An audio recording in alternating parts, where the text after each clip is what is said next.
Halo Freakers, kembali lagi di Auto Freak bareng gue Adi. Nah, di belakang gue sekarang udah ada Honda Accord 2013. Diperkenalkan di Indonesia pada tahun 2013, Honda Accord banyak menarik hati para penggemarnya dari penampilannya.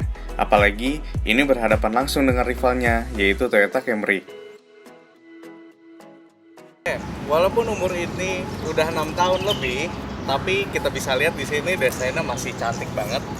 Dan ini nggak kelihatan seperti mobil umur 6 tahun. Boleh gue jelasin sedikit. Di sini lampunya sudah LED projector, di sini pun sudah ada LED DRL, dan ukuran ban yang 18 inci ini menambah kesan mobil ini sebagai mobil yang elegan.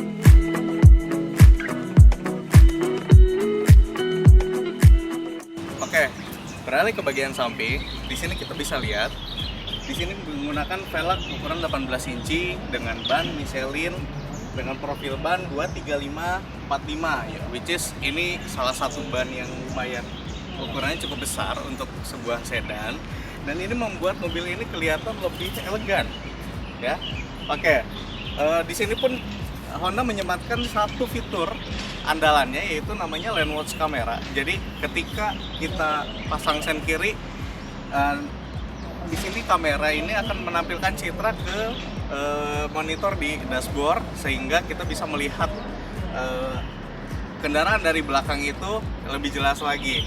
Nah, kalau untuk segi desain ini masih menjadi desain Honda Accord yang paling terbaik menurut gue, karena bisa dilihat di sini bentuknya masih seperti sedan, bukan seperti sedan-sedan zaman kini yang memang dia membongkok ke belakang.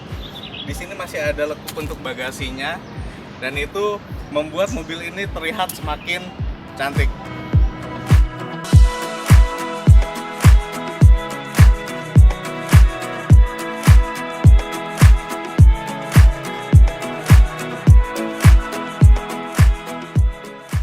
Secara desain, Honda Accord ini masih terlihat sebagai sedan sejati. Lantas, apalagi yang menarik dari mobil ini?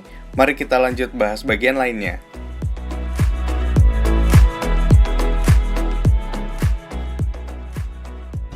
Kita lihat bagian belakangnya sekarang. Di sini bagian belakangnya masih terlihat sangat mewah.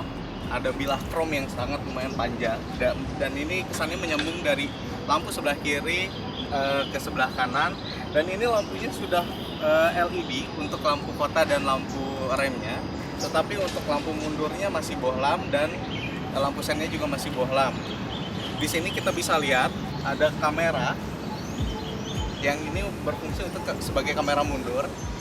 Oke, yang unik dari Honda Accord ini adalah cara membuka bagasinya.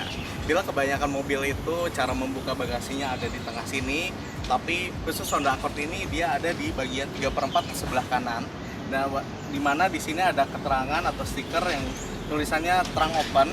Nah, di sini ada tombol elektrisnya, kita pencet. Nah, kita bisa langsung membuka.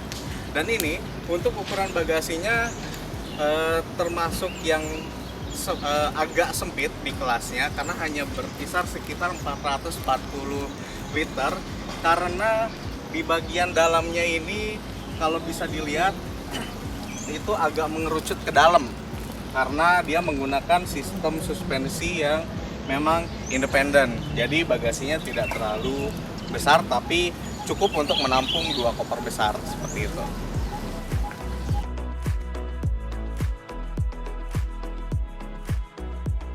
Honda Accord lansiran 2013 ini masih mengusung mesin yang kurang lebih sama dengan Honda CR-V, yaitu mesin 2400 cc bertenaga 176 PS yang dipadukan ke dua roda depannya. Juga disematkan teknologi yang disebut Honda sebagai Earth Dreams Technology.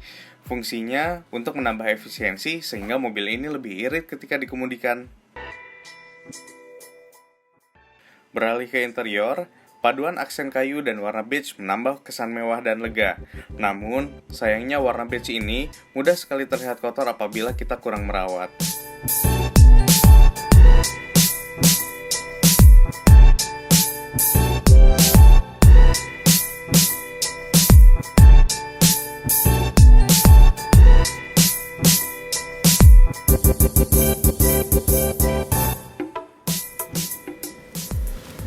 Oke. Masuk ke dalam mobil ini, rasanya langsung yang terasa adalah aura kemewahannya. Karena bisa dilihat di sini penggunaan materialnya yang memang cukup sangat baik, dan material yang dipilih pun juga rata-rata adalah jenis material yang empuk, soft touch, dan banyaknya penggunaan panel-panel kayu di dashboard dan beberapa panel di pintu dan di panel tengah ini.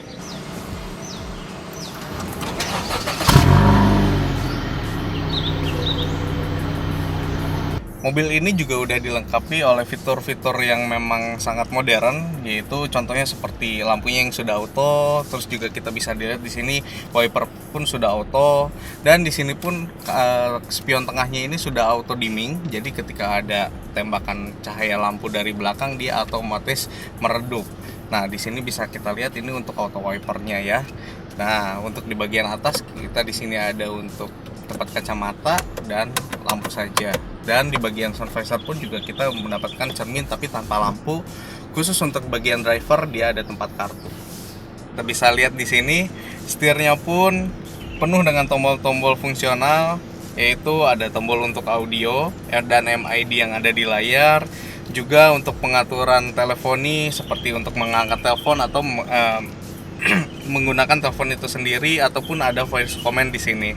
Nah, untuk di bagian sebelah kanannya ada tombol untuk menggunakan fitur cruise control. Juga di bagian belakangnya ada untuk mode Triptonic atau pedal shift, yang kita bisa menggunakan ini sebagai mode manualnya ketika kita butuh perpindahan gigi secara langsung. Nah, kita bisa lihat di sini bagian tengahnya pun sangat informatif karena di sini ada dua layar, yaitu layar atas dan layar bawah.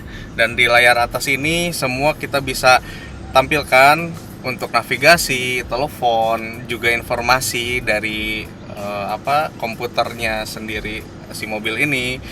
Juga untuk audio sendiri. Jadi kalau misalnya katakanlah kita menyetel DVD di sini, citra gambarnya akan muncul di layar atas. Termasuk juga untuk kamera mundur. Nah, di sini pun juga dia sudah menggunakan AC dual zone, climate control yang suhunya bisa diatur kiri kanan itu berbeda. Jadi penumpang kiri itu tidak merasa terbebani jika AC-nya terlalu dingin ataupun terlalu panas, seperti itu. Masuk ke konsol tengahnya, di sini sangat terlihat rapi, semuanya tertutup dengan panel kayu, dan di sini pun masih terdapat asbak dan lighter untuk rokok. Dan juga ada tempat koin ataupun ini bisa jadi juga sebagai cup holder. Lanjut ke bagian konsol tengahnya, ini juga ada armrest yang cukup sangat besar, tapi ini tidak bisa digeser. Kalau kita buka, kita lihat di dalamnya ini memang lumayan besar dan ada dua buah colokan, yang itu satu itu untuk colokan USB dan yang satu lagi adalah colokan lightning, bisa dipakai untuk mengecas juga. Terdapat juga glove box yang sudah soft opening, kray atau tirai belakang yang difungsikan secara elektris, juga adanya fitur ikon sebagai indikasi keiritan mengemudi.